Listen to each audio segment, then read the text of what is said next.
All right, welcome back to Voices of a Veteran. I'm here again with the man, the myth, the fitness legend himself, Mr. Andrew Pap, and we are actually going to be doing an authenticity ambush.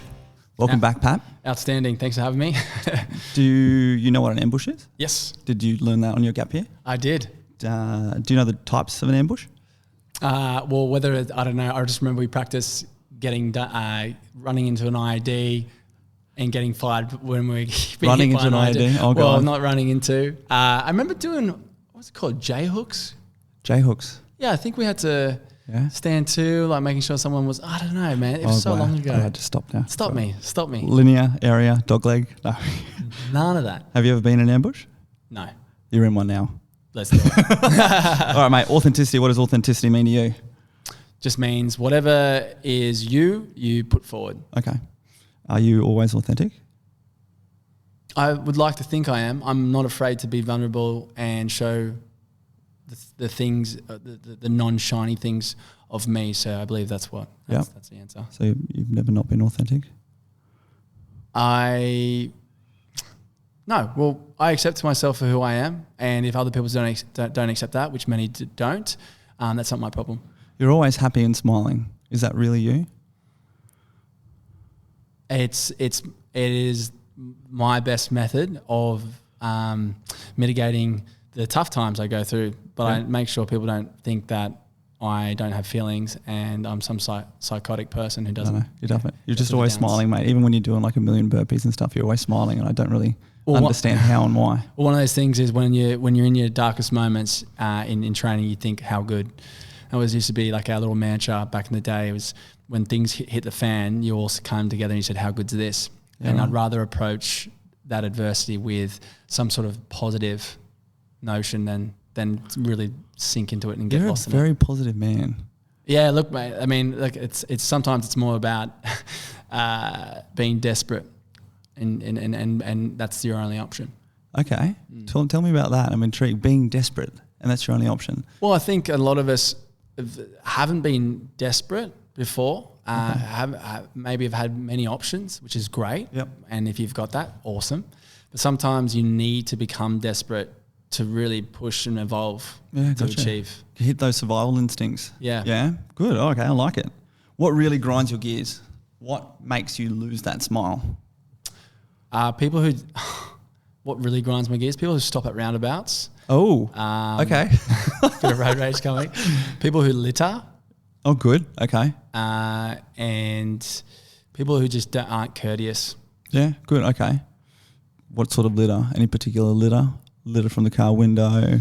Mate, I have a 18-month-old puppy and cigarette butts are my new worst thing. I just can't believe, like we all know these days how much effort it goes to find someone that sells cigarettes, to buy them, to unwrap them, to go through the process to find somewhere to smoke, and you can't pick up a cigarette button. Yeah. All right, good. That's nice. All right, that's what grinds your gears. How tall are you? 182 centimetres. 182? Yes. On the dot? Shit, I think I'm 181. How much do you weigh? I fluctuate between 81 to 86 kilos. Gotcha. Wow, that's a big fluctuation. Yeah. Do you worry about your weight, or is it like a fitness purpose piece? Yeah, gotcha. Yeah. You're not set on like a body weight goal, or? I had my own issues with deriving my own self-esteem from what I looked like, because I know this is I don't know if this is like because you look terrible. No. So let me put this. I'm with you, mate. Yeah. Growing up as a young kid, I had like an athletic physique. Can you just relax the bicep? My bicep's meant to look bigger on these things, and you're sitting there. All right. Growing up, I got attention for looking a certain way. Yep. And then I started getting paid for looking a certain way, and so then I was thinking to myself, is this the biggest piece that I have to offer? And then I really derived my identity from that, and that's something that was hard to break. I was serving a sentence to and an obligation to my training, my nutrition. I would deprive myself from certain foods if I didn't do the training, or I trained to it hurt if I if I went out drinking and stuff. So this unhealthy relationship that I had to those things.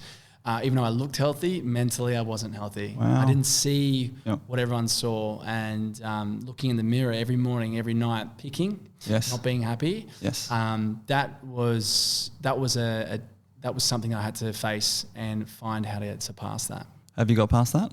Not out of the woods, but definitely miles away from where I was. So first I put it as let's focus on performance markers, which was great, but I think it was a bit more of a way to kind of,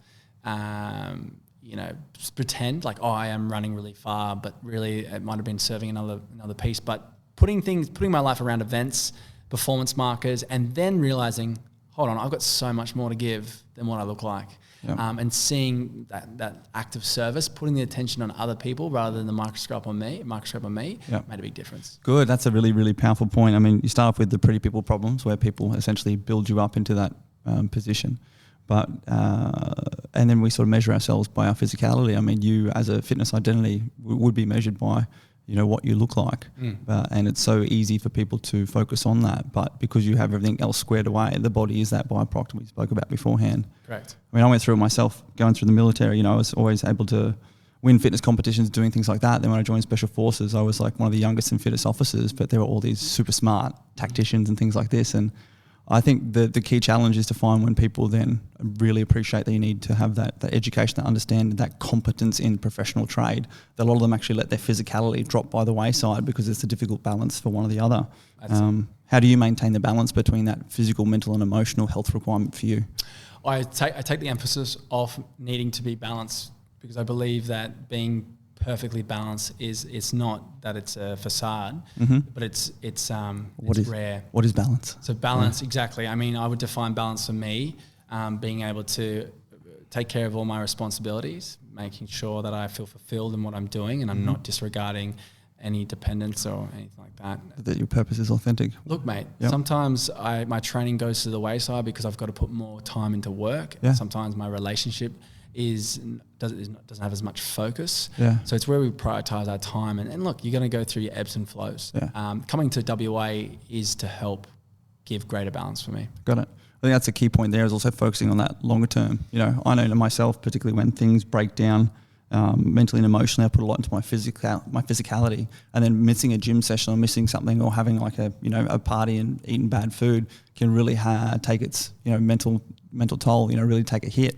But it's like, hey, that's one day, that's one session, that might be 1 week, in the long-term game that is, another 30, 40, 50 years to go.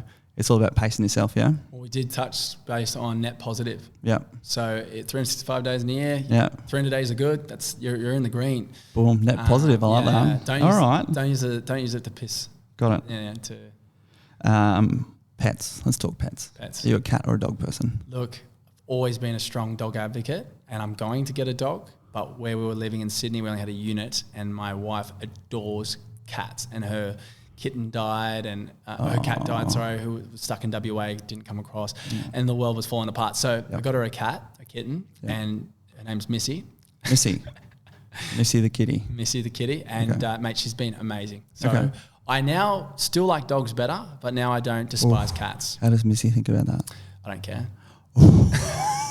Loves animals. Have you always grown up with animals? Yeah. We had a German Shepherd when I was very young. Okay. And then a Shih Tzu, which really taught me never to get a Shih Tzu. Okay, good. Yeah, I mean, the name sort of says it for me, but anyway. Shih Tzu lovers, Shih Tzu haters, please don't attack me. Yeah. If you were an animal, what would you be? A gorilla. Oh, silverback type or? Just a hairy person. Why is that? No, I'm just having a laugh. A lot of people compare me to a gorilla. I don't know why, but I appreciate it. Your spirit animal. What is your spirit animal? Spirit animal. Mate, this is a fucking ambush. It is. I can see the whites of your eyes getting bigger. That's when you engage in ambush and you can see the whites of their eyes. No. An ant. An ant? Yeah. Wow, because they're like 10 times stronger than themselves, because they're tireless workers, because they live in communities. They're workhorses, but they're only as strong if they work together. So realising the importance of teamwork and one purpose. Gotcha. Why not a bee then? A bee? Yeah, but you fucking, if someone comes across, you have to sacrifice yourself. I'm not for a good. Well, I love the level that you went to. Is not a sacrificial bee, maybe more a wasp. No, I don't know. What is your secret ability? Secret ability? That people don't know about. What's that secret ability of Andrew Pap? I don't know, secret ability. Well, everyone says I'm always smiling and happy. Maybe it is that I've just got the ability to pep up and just put one foot in front of the other when everything says else. Yeah, I don't want to prop you up too much, but I reckon your secret ability is that mindset you bring. It's absolutely incredible. But what's your physical secret ability? What's something you can do that not many other people can do? I can not blink for Really? long periods of time. Yeah, Really? Should we test that? we can if you want. How do you go with awkward silences? You blinked. I thought we were just going through the awkward silence. I didn't know we were doing both. Can't do two things at once. Good. Yeah, Good to know. That's a weakness. Biggest fear? Biggest fear? Yes. I hate being out in the ocean and not being able to see what's around me. Oh, good. You should have come into. We used to do night water jumps into Jarvis Bay, which is a tiger shark breeding ground. Infested breeding ground. And you had to. You would do it with like your bundle, and your bundle would have like a glow stick, usually like a green glow stick, and then you'd have one on your head as well. And I remember you sitting there bobbing at night, waiting for the Zodiac safety craft to come and pick you up, and you just felt like a lure, sitting there in the dark of the ocean. And okay, so bobbing around in the mate, you're over here on the Western Australia, the West Coast now. Like they're big shark over here now. Yeah, they're not messing around. The first weekend I came, so we got here on Thursday. Saturday we went abaloneing, so we went out and picking up all this shellfish, whatever, crustaceans off the rocks, which is pretty much like shark bait. But it was the previous days they were just like they spotted a 5.5 meter great white and sharks close by. So I just thought, no, I did it. Okay, but they've got this thing called shark bands. I put it around my ankle, and apparently it lets off this electromagnetic signal that disrupts their senses after it attracts them. Have you heard this? No. Because the shark's like nose is this whatever receptor, and actually it attracts. When we do our ocean swims and stuff, they go out the front and back have them, and actually is more inclined to attract sharks to you, but as in keep them at a distance.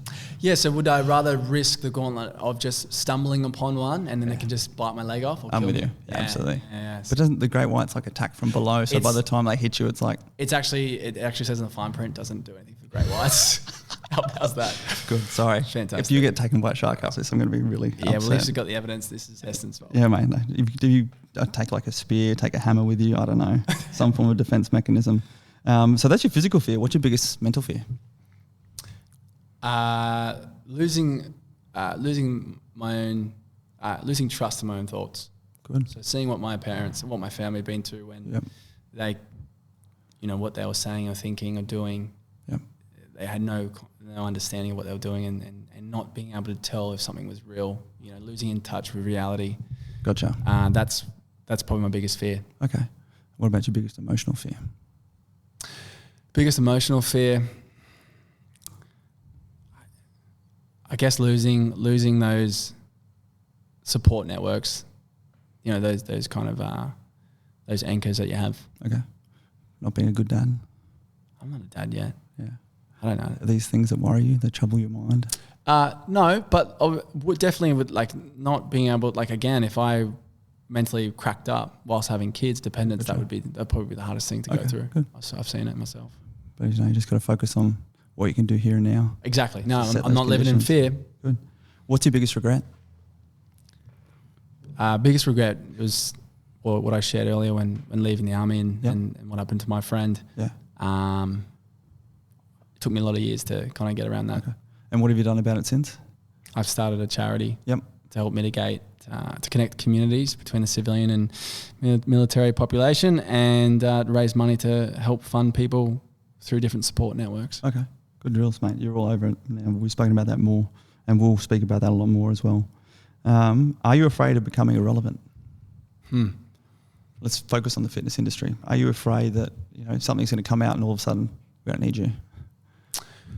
Yeah, well, look, a big gearing of mine, a deep positive gearing of mine is to be of service to others. Yep. I can do that in various ways. So if Instagram shut off, if all of a sudden the fitness industry didn't need me, there's a lot of other ways to give support. Okay, good. Can adapt and overcome. It's the only way to do it. How do you feel relevant? How do I feel relevant?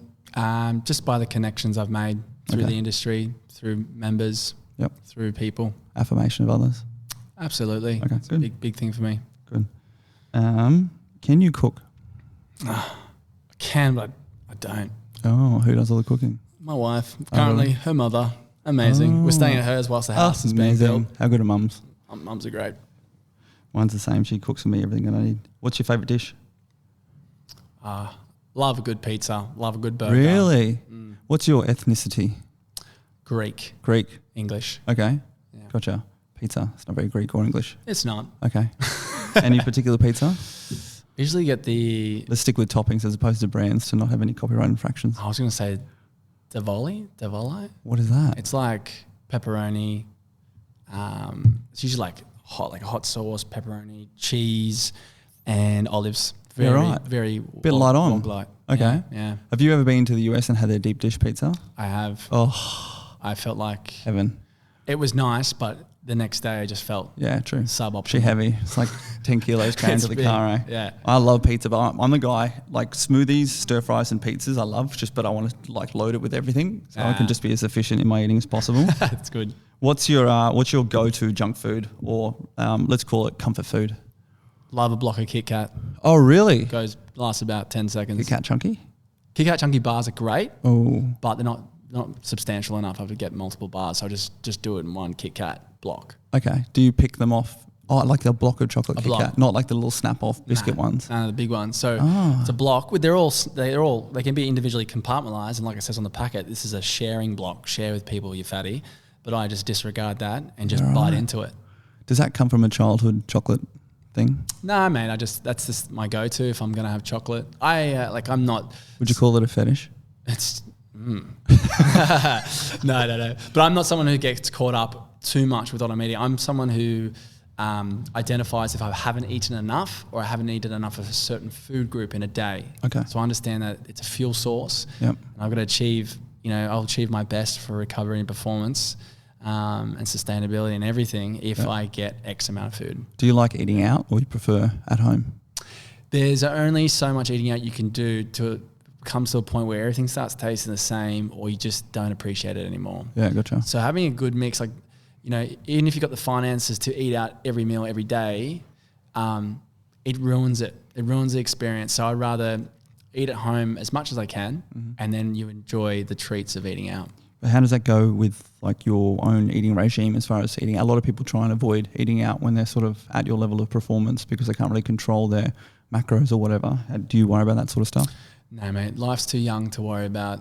Wow. Said the 30-year-old. I love it. It says exactly. I've got a lot of life to live. Mate, I love it. I remember when I was 22 eating whatever I wanted in the mess over in Timor, and my sergeant came over to me saying, "You'll regret that one day." I was like, "Nah, I can eat whatever I want." No, you don't know me. Yeah, me at 35 years old. Neck minute. Well, look. Neck minute, mate. I look back on photos of when I was 20 and I see how round my face was, and I was like, well, that was a lot of alcohol and a lot of food. Yeah, man. Same. Broad round face. Still here. Still good. What else have we got going on? I have a few questions from people. How many push-ups can you do in 2 minutes? 108. Really? Yeah. Is that your best ever? That was the BFA standard? No, 108 was what I achieved in Kapuka. Okay. It was always about the 100 club, wasn't it? Yeah. Yeah, that's the best. I think, and I can't vouch for this, but I do remember doing 126. But that's true. I think it might be half-ass push-ups. I like to see those elbow bends and extensions. Yeah. Oh, mate, my chest doesn't touch the ground. I had the record at Tucumano for a couple of years. It was like 116. Shit. But it was a good day. Don't ask me to do that now. 116, that's great. Mate, it was. You know how? But that was the challenge, mate. That was, there were 4 million push-ups that went into training for that one bespoke shoulder rounding exercise. Yeah, well, it's so funny because I think you're a bit more of an all-rounder, mate. So don't worry about that. Well, now I am. I wasn't back then, but it's funny because you lose it so quickly if you don't train it. Yeah. That endurance in that amount of time. I reckon now I could probably bust out 60. I reckon you could do better, mate. You could rest and recover pretty well in the upright position. 61. Well, 61. We'll go with 61. What about your heaves? What was your old heave score? Heaves, pull-ups. What do you call them in the fitness industry these days? Pull-ups. Pull-ups, okay. I think around 18, 19. Okay, good drills. Never made the 20 club? I don't think so. Oh, get amongst it, mate. What a loser. How many burpees? 1 million. 1 million. So you don't cook, but have you ever had, what's your worst cooking incident? I don't know who asked that question, but it's an interesting one. Worst cooking incident was I put Maggi noodles with no water in the microwave and put it on for 2 minutes. Oh, good. What was the result? Just stinky mess. I was sitting in front of the TV going, that doesn't smell right. And another one was I cracked open 6 eggs to fry in the pan, and I was just sitting there for an embarrassing long amount of time going, this is not cooking, and realised that it wasn't on. The gas that wasn't on. Oh, it's gas too, not just the electric one. No. So I was just sitting there going, there's nothing's happening here. And I sat there for too long. Oh yeah, room cooked eggs. Room cooked eggs, yeah. So Okay, good to know. questioned myself. That's all right. That's all right. You never did that again, did you? It left an emotional injury. Yeah. We've spoken about your eating regime, food regime. Talk to me about your sleep regime. Sleep regime, actually, it's become more apparent. I mean, look, we all understand that sleep's important, but to what degree is in question. And You tell me, what's the degree to you? well, how do you keep someone accountable? How do you convey to someone the importance of it if it's something that they can't see? You know, I feel tired, but just have coffee or any sort of stimulant. Very true. You know, I'll skip an hour of sleep in the morning to go and train twice in a day because that's what makes results. Not knowing, you know, just the damage, but how far it pulls you back from recovery and optimizing performance is been quite profound since I've got a new band, wearable tech called Whoop. Yeah. And I'm not plugging them at all, but it enables you to understand your sleep breakdown, the different cycles, and not only how much sleep you get, but just how regulated your sleep is. Yeah, so for some people to perform optimally and through their daily tasks, it could be 6 hours a day to 10 hours a day. It's How case much by is it for case. Mate, I was running for about 4.5, 5 hours for a long time. Oh, wow. Okay. Many years ago. Yep. And, you know, I was falling asleep standing up, Yeah, gotcha. you know, especially the output I was putting in. But I started to understand 6.5 to 7 hours was where I worked well. Yep. But hitting the 8 hour mark, even to 9 hours, Oof. everything has improved Oh, really? across the board. So what's your sort of regime? What time do you go to sleep? What time do you wake up? So I'm on Christmas holidays at the moment, but if I can get to bed at 9:45, 10, Yep. and I'll be up at 4:45 to 5:45. Oh, you're an early riser. Yes. Oh, I'm a night owl. How do you do this early rising? That's disgusting. Man, Good start to the day. It is. Like, I love Keep seeing the, what's it called? Anxiety at bay. Yeah, look, if I can get tasks done that are a priority for me before there's any reason to say you're too busy, Yeah, good. that's the biggest thing. What's the first thing you do in the morning? First thing I do in the morning, Get out of bed. Okay, I get it. I get out of bed. So more so from you a workout in the morning type person, or you a meditate in the morning type person? Like, what's your go-to setting the conditions for your day? Me, I meditate. Yep. 10 minutes minimum, and depends on the day. 10 minutes meditation, so just breathing, whether I'm laying down or sitting up. Eyes And open, eyes closed. Eyes closed. Okay. And then I move on to stretching. So it could be a mixture of mobilization, joint immobilization, or just standard stretching. Sometimes I put a coffee on, kettle on whilst I'm doing that. Yep.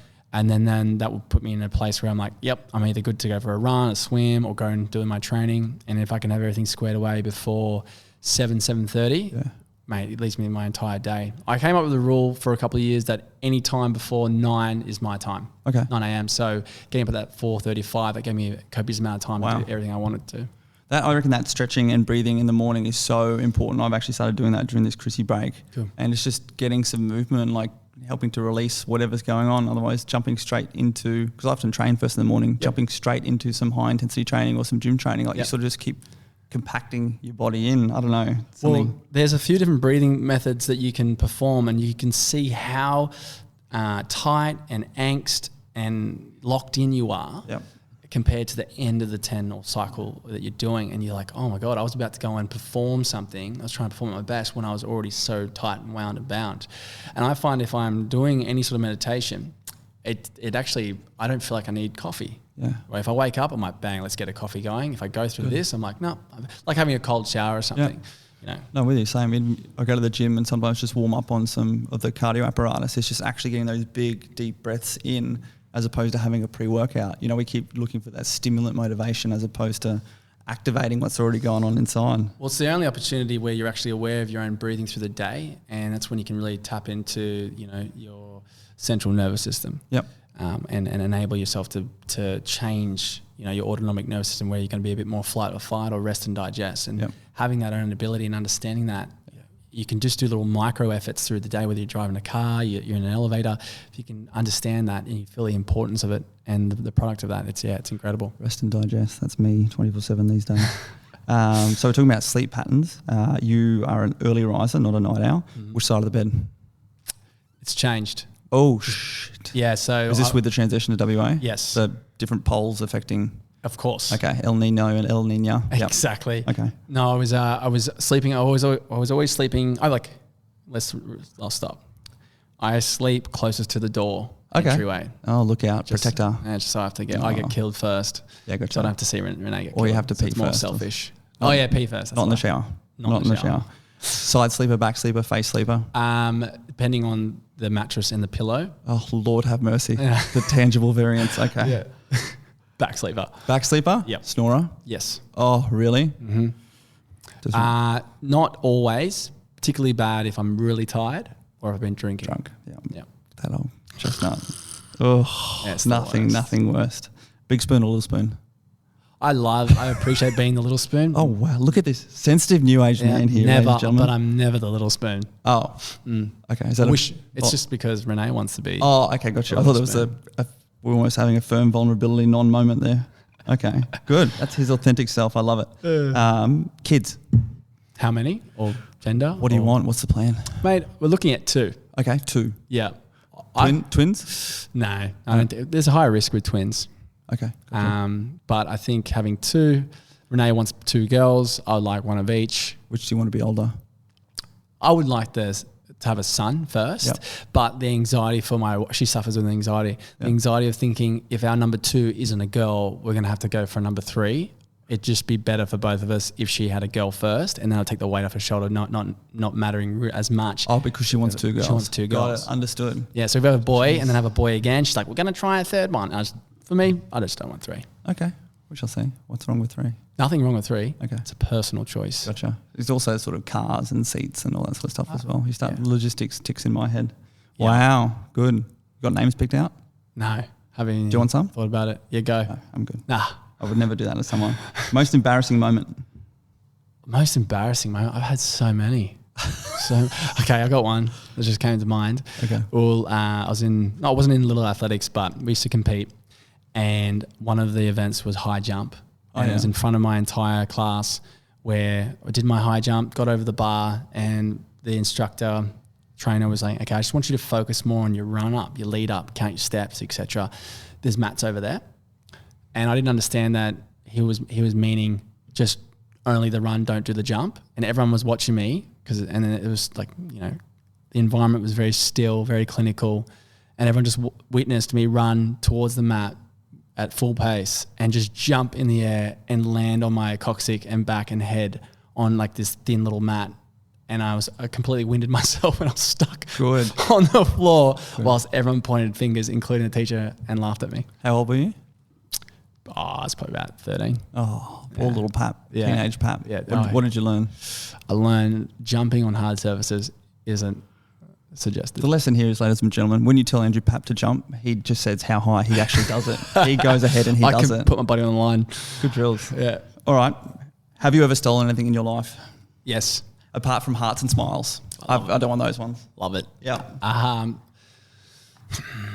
I worked I was 14 at the time, and I worked at a video store. So you'd recovered from the jumping incident? I've recovered from the jumping incident, barely, still in a wheelchair.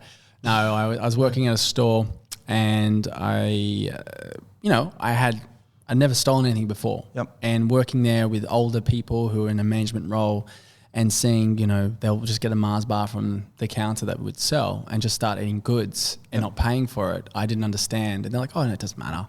And I was led astray, taking full responsibility. By old people? I was like, no, just people who could have been 18, 20. Impressionable. I was like, okay. I was like, yeah, well, you know what?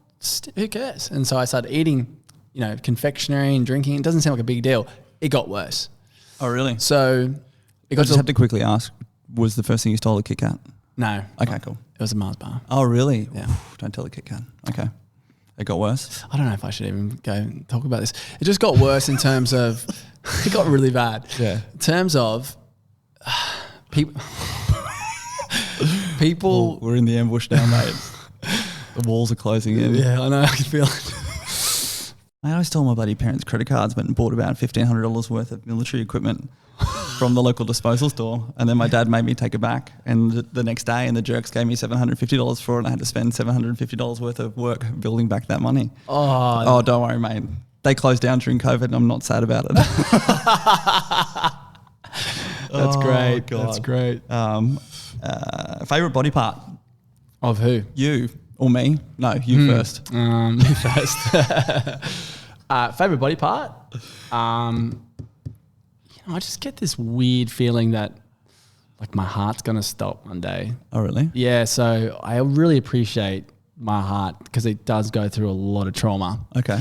And looking into the body's physiology and everything like that, I just think, man, we're amazing. Yeah, gotcha. We're really amazing in how everything works, and just thinking that this is the engine, this is my ticking piece. Pretty cool, eh? That enables me to do A, B, and C, and Yep. and just having full mobility. Like it's hard to choose one piece. Yeah, gotcha. Favorite muscle group to work out? Chest is always fun. Yeah. Chest always gets you a good pump. Gotcha. You are renowned for having a good chest. Oh, well, thank you. No, pleasure. Favorite body part to train others on?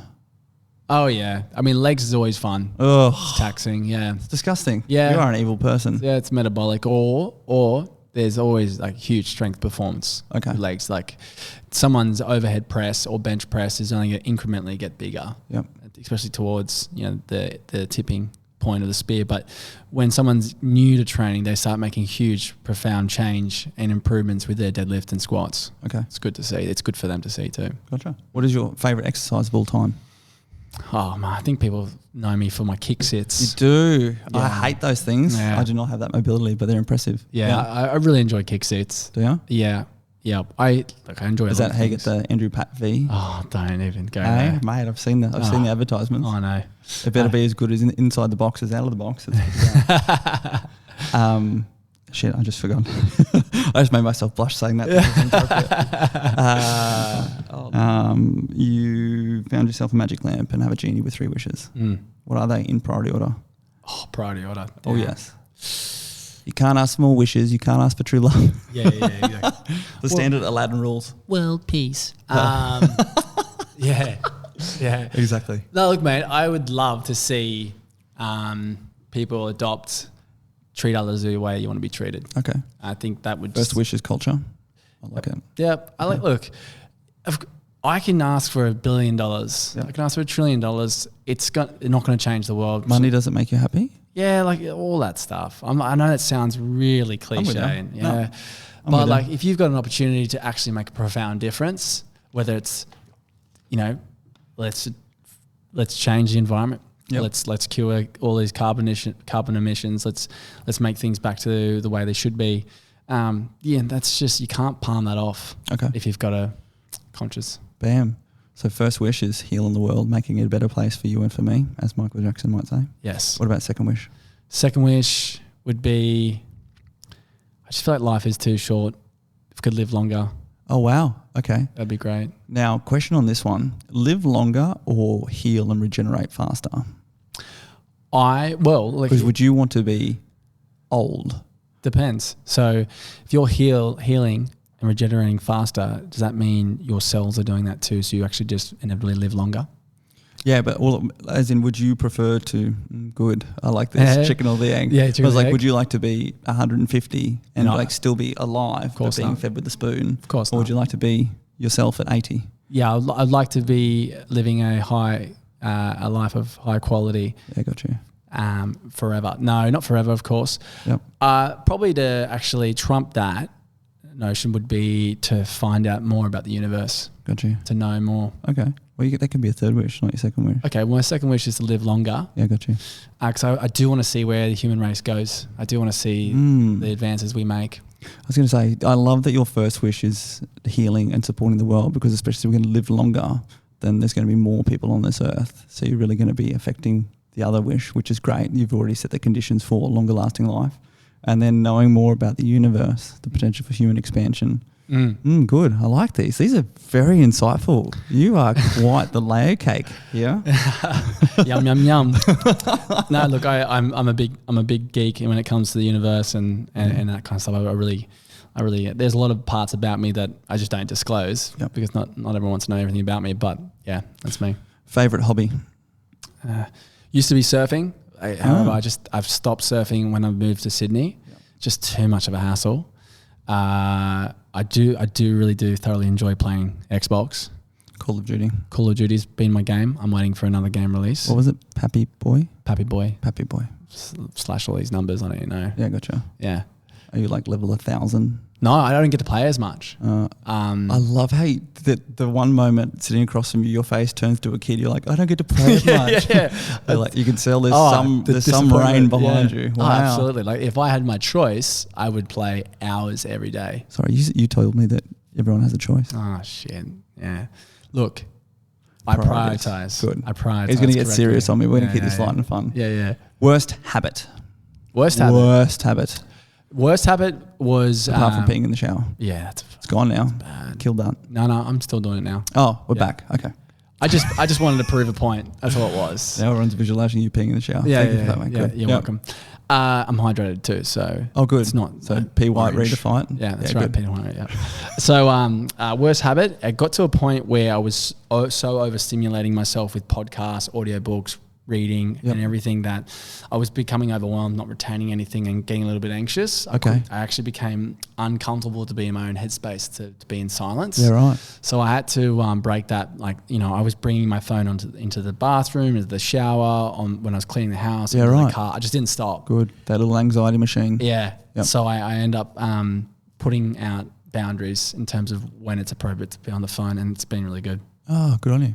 Most disgusting habit. There's some self-accountability here. I'm not going to bring your wife in here to provide this, but we all have something that someone doesn't like. We think it's probably fine for us, but what's okay? I used to get chewing gum. Oh yeah, chewy, and I used to put it down in the side of the door frame in the car. All right. So there's like a little crevice that you can't see unless you put your fingers down there. But I used to chewing in the morning after drinking a coffee, and the coffee used to be because the coffee started staining my teeth. Yep. It's just like black coffee. You do have great teeth. Oh, thank you. I actually got Invisalign. Shout out to those guys. Yeah, I did as well. Oh, right. I got the wires in the back. Too. It's so amazing, eh? Yeah. Look, I remember when I did first meet you. You're a very attractive man, but your teeth could have been a little bit better. Now, mate, they are flawless. Oh, thanks. Yeah. Yeah. Well, look, it was something that it didn't take any from my self-confidence. It was more the point that it actually functionally became an issue. Hygienically, it became an issue. Yeah, for sure. And my wife is like obsessed with teeth, so she's like, "You've they're got like problems." The wear and tear. Our whole lives. Yeah. A big smile is a good part. Yeah. Yeah. Right. Okay. Yeah. So the gum chewing gum, putting it on the side. My wife hates it. What was the purpose of putting it there? I just didn't want to throw it out the window, and then I didn't. Oh, good. Remember, he hates littering. Yeah. Hates littering. Okay, fair enough. Gum is like so dangerous for like animals and pets and stuff too. But yes. So you would never clean it off afterwards? From time to time, but then it wasn't too busy. A priority. And then your wife finds out, and then she, Yeah, wow. How does she find it? What's she doing with her hand down there? No idea. I don't know whether, I think this is sometimes there's rubbish she puts down there, so she's like trying to pick it up and then maybe. Oh, okay. So came into contact. In the conduct of my crime, I came across yours. That's very interesting. Very interesting. Okay, all right. Anything else you'd like to ask me? No, you don't get a chance. Lucky. All right, so very, very last one. Mm-hmm. If social media crashed tomorrow, what would you do? I'd just run out to the bush and lose myself, be a complete nomad. No, really? No, okay. no. If social media finished, it's actually a blessing in disguise. To be perfectly honest with you, I wish it didn't exist. There's a part of me I wish it didn't exist. Yep. There's a certain obligation, requirement to continue to post content. Yes. And engage with those people talking to you. Correct. Mate, I am like beyond grateful for what's occurred through it, and I understand the importance of it. Marketing, digital community. Of course. But it is also very taxing, and it's a part of my life that doesn't give me as much fulfillment as other things in my life. So it's not a thorn in my side by any means, and I don't want to sound like I'm complaining about it, but it would force me to then pivot outside of social media and think, okay, well, I'm just going to make it work outside of that, which is a challenge, but I would imagine it would manifest itself to be something that would be better in some ways. Okay. Do you prefer your online self or your in real life self? Oh, in real life self. My online self You are taller in real life. Yeah, I heard that.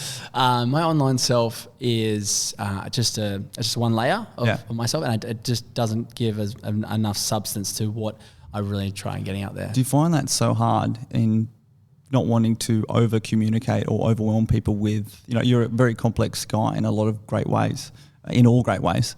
But the ability for people to digest all of that in one sitting is too much. So the ability to then forcing yourself to fragment yourself for what you put on a social media, how does that go with you? Well, I find social media to be more of a catalyst for them to have the choice to whether I want to invest more time in this person. Yep. So it's the Everyday 365, Active Escapes, other things that I run and host. That's an opportunity for me to then disclose more, because people got to choose to, if you're trying to talk about some deep conversations, not everyone's geared that way. Yeah. You've got your shallow swimmers and you've got your deep sea divers. Got it. And boom. I initially thought that the 365 everyone was going to be a deep sea diver. Everyone wanted to know the philosophies, the nuances. But that's not the case. Some people just say, shut up, just give me my training program, my nutrition program, and I want to be by myself. And give us a flex. And other people are on the other end of the spectrum. They're like, I want to know everything about myself. I want to know everything about you. Okay. And so you just got to be able to work between. Yeah, right. It's a bit of a taste test. Allow people to choose their own adventure. Did you ever have one of those books as a kid, the Choose Your Own Adventure books? No, I've played a game similar to that concept. You like where you read it? It's like, if you take this path, turn to page 47. If you don't, turn to... No, I understand that. No. There's a game that I played that's very much similar to that. What is this game? It's called Mass Effect. It's like a 10-year span between 3 games. So the decisions you made in the first game affect what happened in the game 3. You are a gamer. They're the only games I really got into. Okay. Favorite ball game? I love NBA. Love following basketball. Is that what you meant? Board game. Oh, this is ball game. Okay. No. Board game. Yeah. Favorite ball game is basketball. Good to know. Basketball. Favorite board game? I enjoy Monopoly. Yeah, for sure. It does take a long time. Are you the banker? Oh, if I'm the banker, don't trust me. I'll put those 500s underneath my board. Yeah. All the time. All the time. Did you ever play Mousetrap as a kid? No, once or twice. Yeah. Hungry Hippos? Hungry Hippos are good. Yeah, good. Yeah. Twister. Oh, really? Twister was fun. You were drunken Twister? Back in the day, man. He's a married man now, ladies and gentlemen. What's one thing that people don't know about you? One thing that people don't know about. What's one thing that people don't know about you that you want them to know? Okay. One thing that people don't know about me that I want them to know. It's not your heart. It's not your smile. It's not your teeth. It's not an easy question. It isn't an easy question. No. One thing. And you have been good. Like, you have definitely fought your way out of the ambush in every way. So this is a question that actually I wouldn't even know how to answer, but I want to see how you deconstruct the question and how you construct your answer. One thing that people don't know about me that I want them to know. Well, look, I think it's very easy to have a predisposed concept of someone who looks a certain way, is flaunting on Instagram, social media, is within an industry, and that's normal. But I just want people to know that there's so much more to me than those superficial concepts, not for my own self-benefit to say, hey, don't paint me in that light, but also for people to go to understand that if you were ever wanting to achieve A, B, and C, like we said previously, don't try to do what people are doing who have succeeded. And I'm not saying that I have succeeded in anything, but don't try to do what people are doing in that position. Yep. Do what it takes to get there. Absolutely. So if people can understand, okay, well, Andrew actually has this particular mindset. He's actually been through these certain things and has built these certain qualities to get to X. Yep. I think it just benefits them more than being caught in the trap of like, oh, you just gotta have to flex and take your shirt off. Yeah. Post about a certain amount of product and that's it. Happy days. Good. That's what I think. I don't know if that answered it really well, but you had me. Good. He passed the awkward silent test at the end as well. That was good. No, mate, good, interesting answer there as well. I think the key part, the one thing people don't know about you, they want to know about you, might be something that you don't even know about yourself, and that's what's still to come. Exactly. So there are these quadrants that we have within ourselves. Oh, look out. Here we go. Quadrants. Where you know something about yourself that everybody knows. Yes. Where you know something about yourself that nobody knows.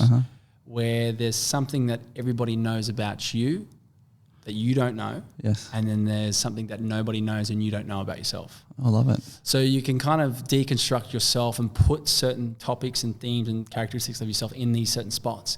Like, what are you keeping to yourself? If you know them. If you know them, of course. Yes. So there's certain things that it's really about trying to put as much out there as possible and not be ashamed or not feel like you have to hide things, and it's about making sure that people understand you and you understand yourself. It's pretty cool. Gotcha. I forgot what the quadrant was. I'm such a visual learner, so my head is like literally making up these little quadrants, and you've actually just sort of fatigued me a little bit because it's hard for me to do that. So well played. Yeah. That was a good shot back across the bow. Cool. Well, mate, it's been a fantastic pleasure getting to know some interesting insights to yourself. You have survived this ambush. We'll give you your junior leadership course, Scout of Honour. You didn't get student merit, but that's because you're on a solo course here. But it's been a pleasure having you on, mate, getting to know a little bit more about you. And thank you for being authentically you. Mate, I really appreciate it. I'm a big supporter of everything you're doing, Heston. Mate, I've got your back with what you're doing. I think it's really important. And it's great to see someone stepping up and doing the right thing for people who aren't in the position to do it for themselves. So, mate, my hat off to you. Oh, thanks, legend. That wasn't pre-scripted, mate. I really, really appreciate it. And you know what? That's what we need more in this community, mate, is a lot of just everyone helping each other for a true and authentic purpose. And if there's not a more authentic purpose than just helping each other be the best that we can be each and every day, regardless of what that is, then I don't know what it is. So it's great knowing that there's guys like you out there setting and leading the example. You definitely help me to be better at what I do, even just looking on social media, having chats with you. It's great to figure out who you are. So again, mate, thank you so much. And we'll check in next time. Looking forward to it, mate. Thank you. Thanks. See you, mate. Thanks for listening to the Voice of a Veteran podcast. We really hope that there were some key takeaways that might help you, be they relatable, be they aspirational. But we're not just here for your entertainment, so please make sure you remember, move on and action from here. And that's it, guys. If you've heard something here today that has truly helped you, it's our duty to share that information with as many as we can. Support is about being proactive, and that's taking action to better our own lives as well as the lives as many mates as we can. We'd love your support getting these messages out, so please subscribe, go to our YouTube, Facebook, Instagram, LinkedIn, Voice of a Veteran. Catch you next time. See ya.